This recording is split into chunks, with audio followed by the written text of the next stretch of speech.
From the moment we wake up to the moment we go to bed, we are telling ourselves a story.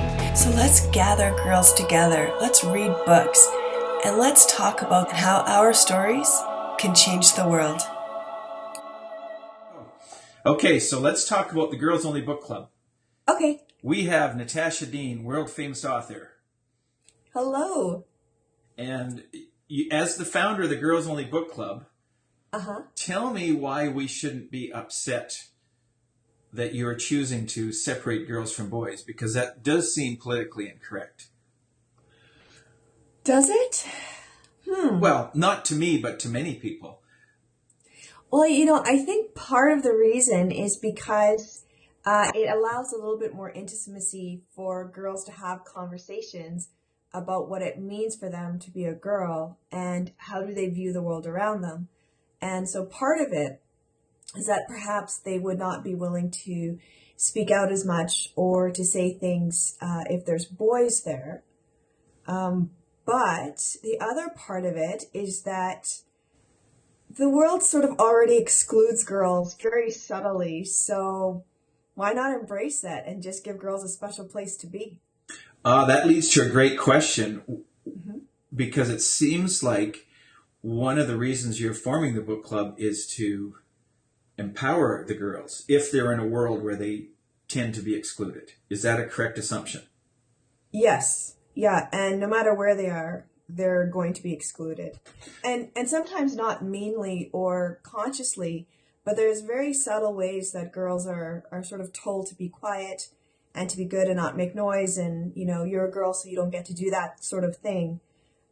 So the Girls Only Book Club really does want to give a place for girls to be girls and to be all kinds of things that are involved in being girls. And there was a really interesting video, and I don't know which company did it, but they had a bunch of women, and they said to the women, we want you to do certain things. So they said, run like a girl, kick like a girl, throw like a girl, fight like a girl. And they recorded what women did. And of course, they sort of all did the stereotypical thing, right? Like, oh, I'm fighting, or I'm throwing. Okay. And then when they went and they asked little girls just went hard, right? Run like a girl. So they were running as hard as they could. They were throwing and they were like fighting. And so the question they asked the girls were, what do you think it means when we ask you to run like a girl? And one of the girls said, well, I think it just means that I'm supposed to run as fast as I can. And then when they asked the women said, well, I think it's supposed to be that I'm weak and I'm not supposed to do it Very the wrong interesting. way. So even in our culture where I think we are, women are incredibly powerful, there's still really subtle things that women are told in terms of what it means to be a girl.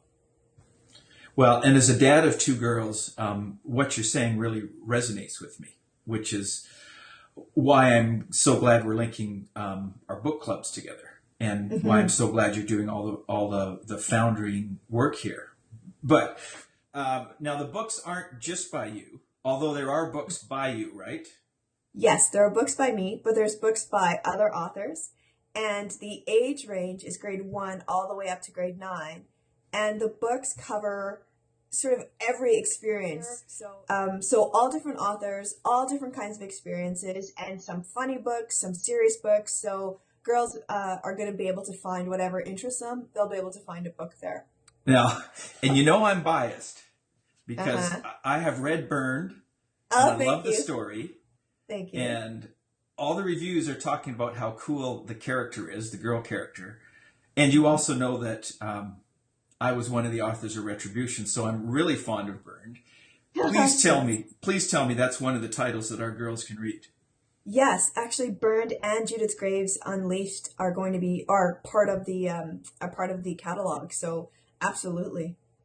And I hope you're going to do what we do in the Boys Only Book Club, which is, and nice that I'm jumping in and advertising the Boys Only while we're talking about the Girls Only. No, I think it's fantastic. We should be talking about both book clubs. Well, they're equally awesome. But this is your interview. But at the Boys Only Book Club, teachers or leaders who are involved can send email questions to some of the authors, right? Yes. So my Boys Only Book Club, they will get videos from me once they form the book club. Are you going to be doing the same thing? Oh yeah, absolutely. Okay. Absolutely. And good. This video itself is proof of how easy it's going to be to engage in conversations, real conversations with, in your case, the girls, and real conversations with me, with the boys. Yeah. Now, the Boys Only Book Club is really meant just to hook boys who don't read much. But often girls are already good readers. So do you have a specific theme that you want to emerge from your choices? The idea is just about story and how stories change the world, and how, you know, for each girl, their story is really important and their story is going to change the world. So it's just about embracing multiculturalism and just embracing all the awesome stuff that means to be a girl, and to be a girl in this time, in this world. Oh, hang on a second. You just threw that out there. Yes. Embracing multiculturalism. What in the world would you know about multiculturalism?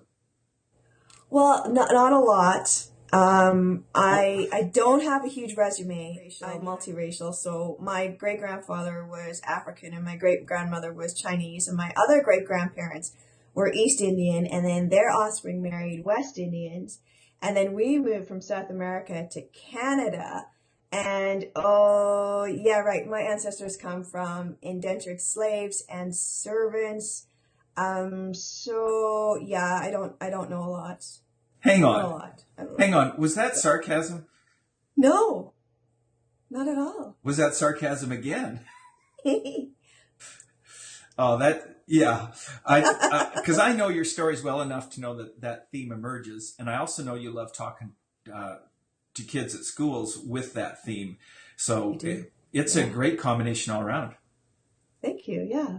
I am so glad we had a chance to talk about the Girls Only Book Club. And thank you for the opportunity, Sigmund. I appreciate it. Okay. On that note, let's end the interview. All right. Bye, everybody. See you, Natasha. Thanks Deen. for hanging out. Bye-bye.